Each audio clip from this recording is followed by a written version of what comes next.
ఖమ్మం జిల్లా కాంగ్రెస్ కార్యాలయంలో మాజీ కేంద్ర మంత్రి రాజ్యసభ సభ్యురాలు రేణుకా చౌదరి విలేకరుల సమావేశం నిర్వహించారు.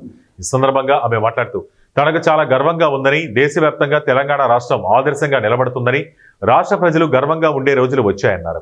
కేబినెట్ తీసుకున్న నిర్ణయంతో 42% బీసీలకు రాజకీయంగా కాకుండా ఉద్యోగాలలో అవకాశాలు మెండుగా ఉంటాయన్నారు. గత ప్రభుత్వాలన్నీ కూడా చెప్పారు, కవ్వించారు, నవ్వించారు. కానీ వాస్తవంగా చెప్పిన మాట చేసి చూపెట్టింది ఈ రాష్ట్ర ముఖ్యమంత్రి రేవంత్ రెడ్డి గారే అని చెప్పి మనం గ్రహించాలి. మొండి పట్టు పట్టి కులగన్న చేసి రాహుల్ గాంధీ గారి ఆదేశం పైన స్ఫూర్తితో ఆయన వెంటనే చేపట్టి ఇవాళ మనం చేసిన విధానం కూడా ఆదర్శంగా ఉంది అని చెప్పి ఇతర రాష్ట్రాల్లో అమలు చేసినా కూడా అది పడదు అని చెప్పి వాళ్ళు చెప్పి తెలంగాణ మోడల్